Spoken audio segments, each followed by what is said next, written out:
Traders, loosen up!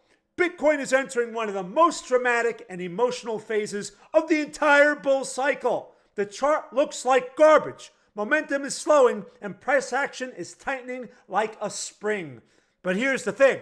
What looks bearish on a daily may actually be the setup for the next major move. Today, I'll show you exactly where this market can break higher or lower and why fear is the most profitable signal right now. Let's go! Let's start with the chart no one wants to talk about, the daily EMA ribbons. Bitcoin has now rejected the ribbons twice, back to back, and each rejection came with weakening momentum. The chart screams one message: respect the risk! The key level remains the same, 87,700 area. You can see it right here. If price loses this support, we enter into scenario 2. Okay? Scenario 2, a deeper slide into the mid 80K region, maybe even lower. And this is exactly why people are pooping their pants. This chart is made to make you feel fear. Okay? Make you feel fear.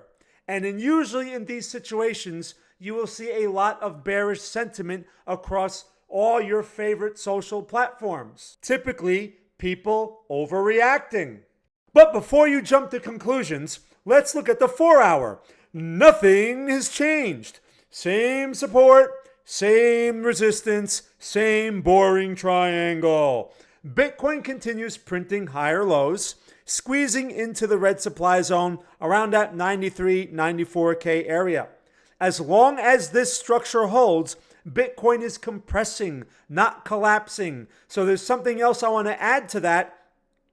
If you look at these lower highs up in this area, it is very easy to get confused and think that this is a bearish trend or something like that. But what you have to understand is bearish trends or bearish environments do not respect support levels. And all we have here are support levels being respected over and over again. And as long as this main trend line support continues to hold, we cannot characterize this formation as bearish. Now, let's zoom out and talk about the 3 paths the market is giving us. Scenario number 1, the clean breakout. We reclaim the 93K area, retest it, and then we go toward the 120 to 130K area. This would be the ideal scenario. This is the bullish continuation path. Then we have scenario 2. We call it the controlled flush. Bitcoin pulls back into the 80K, 78K region, tags the 50-period moving average, and then it runs from there. A healthy, normal bull market correction. Then we have scenario 3, maximum manipulation. The market poops its pants hard going into the 69K support, liquidating everyone before reversing dramatically. This is a scenario no one prepares for, but the one institutions love the most. I wonder why. So, don't marry a bias, and if you do, make sure to get a prenup. This chart is revealing 3 well-defined potential objectives. Now, let's talk trading pure technical analysis. The 2-hour chart is an arena of liquidity sweeps. Sweeps above the red zone, instant rejection, perfect short entry. Take a look at these picture perfect shorts. I mean, they're aggressive, but they have the characteristics of a nice short setup. It's all, again, a matter of looking for those confirmations. How about the buy zone, right? Sweep below the green zone. Instant recovery. Perfect long entry. We've had numerous instances of these. Look at these tails on these candles. Very telling. Then what? Retests show the exact same pattern, right? We're getting failed low after failed low after failed low. So this still is valid as it goes forward until what? Until it breaks. So what about the middle of the range? The middle of the range, never touch it. It's the most random part of the range. Anything can happen in the middle.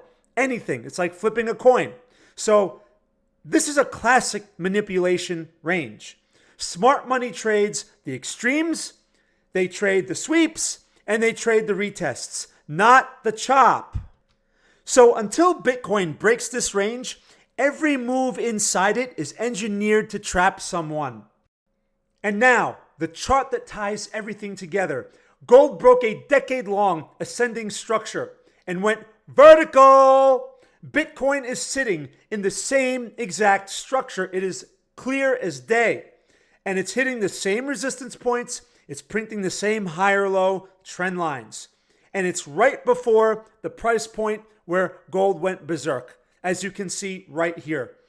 So all fooling around aside, I want to make some important points about Bitcoin and gold and their similar characteristics. For one, both of them are a store of value. Gold is the conventional store of value, and Bitcoin is the new store of value. These types of assets are anti-inflationary. So what that means is as our fiat currency loses its value, these products have no choice but to go higher. Now, this is important because some of these fundamentals may not be apparent to people. People don't understand the relationship to interest rates and inflation and things like that. So as inflation goes higher, which it's poised to do, these asset classes have no choice but to react in a bullish way. Now, when you have the alignment of technicals and fundamentals such as these, when the move breaks out, it tends to be very dramatic and it doesn't really pull back. So the lesson to take away here for the retail trader is you have to look at that whole picture, because if you don't, you sit there and get focused on the small picture, which may not look so great, like right now. You hesitate and you miss the opportunity. Remember, opportunities are usually not obvious. They usually look something like they do right now. The market tends to be somewhat bearish. People are very hesitant. And by the time it becomes obvious, right, we're pushing 100K, we're pushing 110, we're pushing 115 again, then you're like, oh yeah, it's strong now. And then you're buying it near the top and you're taking the greater risk. Assets like Bitcoin and even gold, they basically have risk zones that you can map out. And at obviously high prices, what you're doing is, yeah, sure, it may go higher, but when you're buying the higher prices, you're letting out the people who are buying now at great prices, and they're taking profit on you, and you're assuming their risk. You want that to be the other way around. It's very important. So understand, Bitcoin is poised to break higher for these reasons. Keep in mind, we have an administration that is pro-Bitcoin. We also have an administration that's pressuring the Federal Reserve to cut rates and lower rates and all this and all that, and they're purposely trying to stimulate when we have inflation to begin with.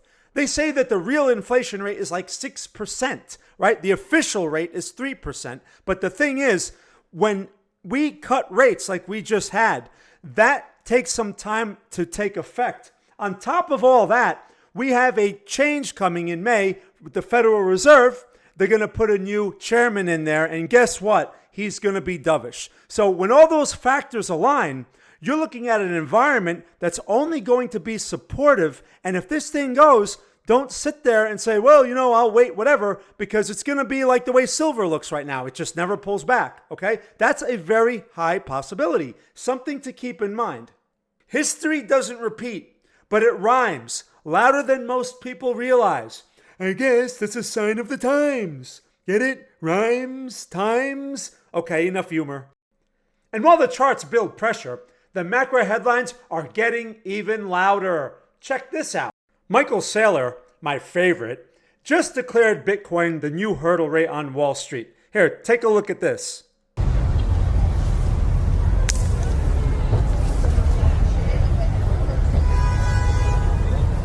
There is no second best.